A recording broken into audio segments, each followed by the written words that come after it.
Precisamos primeiro compreender que casamento é algo da vontade de Deus. Deus estabeleceu o casamento. E Deus estabeleceu o casamento com um propósito. O propósito do casamento não é a nossa felicidade. O propósito do casamento, basicamente lá em Gênesis, ele é resumido em 3 assuntos teológicos, mas muito importantes de compreensão, que é mandato espiritual, mandato social e mandato cultural. Ou seja, o casamento é uma base para uma experiência espiritual, e até é curioso nós entendermos isso por conta do quê? A palavra de Deus nos revela um Deus que é trino, Pai, Filho e Espírito Santo, que são 3 pessoas, mas um Deus, uma divindade. E o casamento revela-nos esse Deus de uma forma muito didática, porque o casamento é um homem e uma mulher que se unem e se tornam um. E muito da sociedade, da falta e da pobreza do conhecimento de Deus é por conta de famílias destroçadas, da unidade quebrada. O casamento ele é didático nesse sentido, inclusive o apóstolo Paulo fala sobre isso em Efésios capítulo 5, que é uma ilustração do evangelho, o casamento. Então, o casamento ele foi criado por Deus, ele foi criado por um propósito. Esse propósito fala-nos a respeito da espiritualidade, do relacionamento nosso com Deus, fala a respeito da nossa responsabilidade social. A sociedade, ela é filha do casamento, e isso é muito curioso e interessante, por exemplo. Por isso que é um grande suicídio histórico.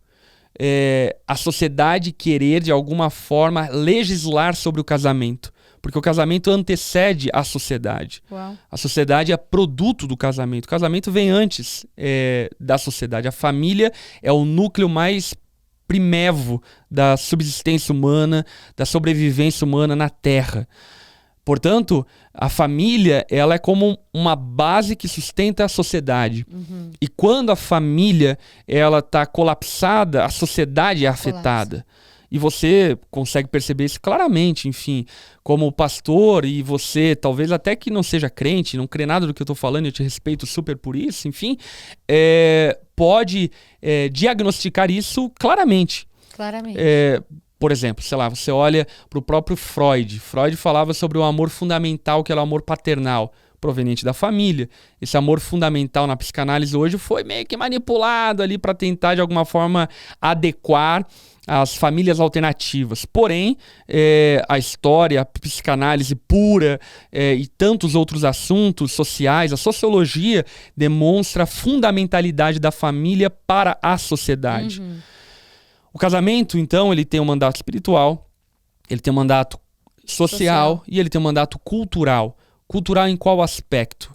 Que a família ela é responsável por imprimir cultura. A família é responsável por imprimir modo de viver. A família ela deve deixar uma herança, um legado para as próximas gerações que estabelece uma cultura, valores, princípios no qual norteia a sociedade. Isso a gente percebe claramente. Por exemplo, hoje, na terceirização da educação que muitos pais submetem seus filhos, e até entendo as dificuldades, enfim, sociais que acabam acarretando nisso, faz com que os filhos sejam empobrecidos de legado. E aí você começa a enxergar uma sociedade órfã que não tem origem, não tem ancestralidade, porque não tem família. Porque a família dele é o cara que ele acompanha no YouTube, a família dele é um amigo da escola, é o professor de karatê, é o professor de judô, é o professor de inglês, enfim, e nada contra isso. Porém, a família, ela recebeu de Deus essa responsabilidade de formar culturas, de formar valores e princípios de uma sociedade. Muito bom. Por esse motivo, a gente precisa compreender, então, a fundamentalidade da família. A partir disso, a gente começa a compreender algumas coisas a respeito de sexo antes do casamento, namoro, bababá e tudo mais. Por conta do quê?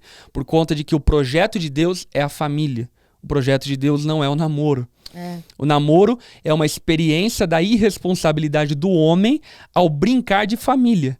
O que é o namoro senão uma brincadeira de família sem compromisso? Com isso, eu não estou ignorando o fato de que vivemos em uma cultura onde devemos namorar. Você precisa conhecer antes, né? Pra ver os defeitos, principalmente. A nossa cultura caída, depravada, enfim, ela nos encurrala em algumas coisas que são, digamos assim, não era o projeto original, mas tem que ser vivido. Um caso desses é o divórcio. Deus não criou o casamento para o divórcio. O casamento é para a vida toda. Agora, como uma mulher vai submeter a um marido que agride ela? Ela tem que divorciar e tem que separar. E, enfim, inclusive Malaquias, Deus fala que ele odeia o homem violento e, portanto, a mulher não tem que amar o homem violento e submeter a isso como achando que é uma obrigação religiosa, espiritual, algo do tipo. E aí entra o namoro também, né? Você namorando uma pessoa, você já consegue ver, opa, Exatamente. tá dando sinal, aí você já tem como se recuar, né? Justamente por conta dessa... tem o pensador Bauman, né? Ele fala sobre a sociedade líquida, né? E os relacionamentos líquidos, enfim. E os relacionamentos sendo líquidos, o namoro, de certa forma, é uma proteção para tentar, de alguma forma, solidificar o relacionamento. Agora, não é o projeto original. Por isso você não vai encontrar na Bíblia. Porque o projeto original de Deus é qual? Casamento, família. Essa é a vontade de Deus. E aí o que acontece? Quando a gente usa o paliativo, que é o namoro, para ser o definitivo, a gente zica todo o rolê. A gente confunde tudo. Por conta do quê? Por conta de que a gente começa a ter uma experiência pseudo-conjugal, mas que não tem a responsabilidade conjugal. Caramba, muito bom. E aí isso afeta muito a vida humana. Precisamos entender, à luz da palavra de Deus, que, por exemplo, o corpo é sagrado. O corpo é sagrado. Nós somos templo. E isso é muito sério. Por que que a Bíblia reprova a sexualidade fora, extraconjugal? Isso é importante, né? Porque a gente dá uma ênfase muito grande na relação pré-conjugal. Mas a Bíblia, na verdade, reprova a relação extraconjugal. Por conta do quê? Por conta de que o corpo é sagrado. E quando nós damos aquilo que é sagrado para os porcos, eles não sabem lidar com essas pérolas, eles pisoteiam. E aquelas pessoas que de alguma forma banalizam a sua sexualidade, se envolvendo e se entregando para os outros, não estão apenas ofendendo ao Criador, mas elas estão propriamente se mutilando.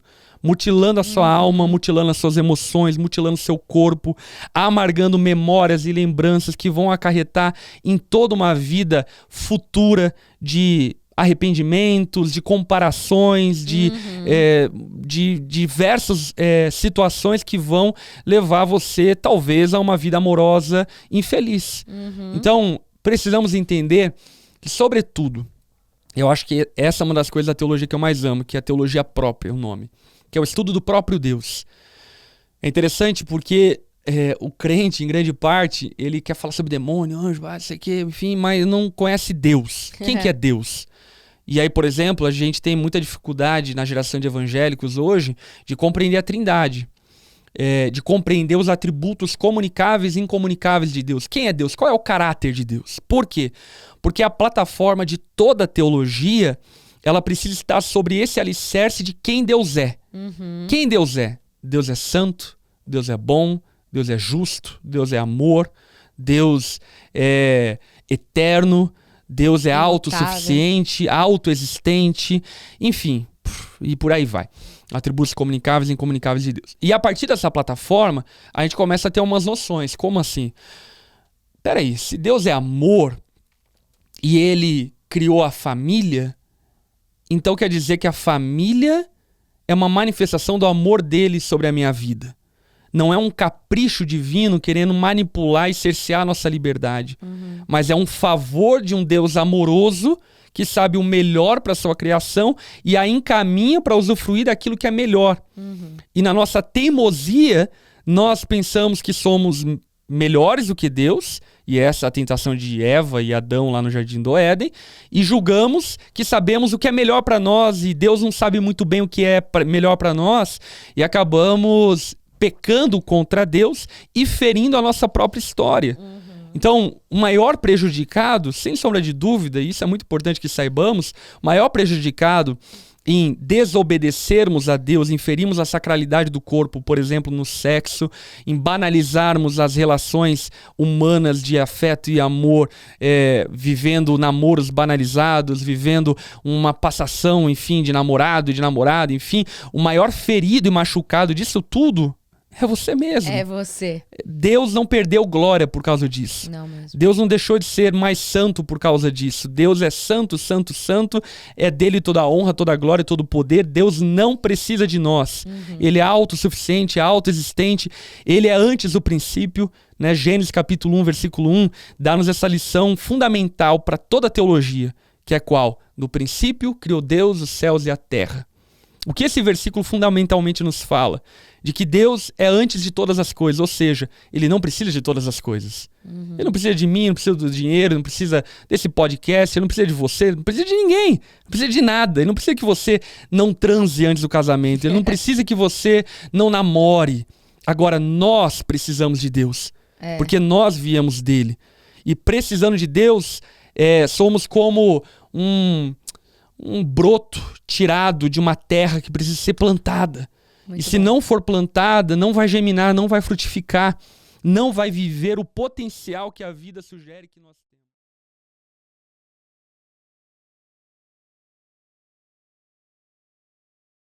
E aí, gostou desse conteúdo? Não esquece que tem mais um monte de coisa aqui pra você assistir, hein? Então deixa o seu comentário, compartilha com as pessoas que você ama e também com as que você não ama, porque elas precisam ouvir essa mensagem.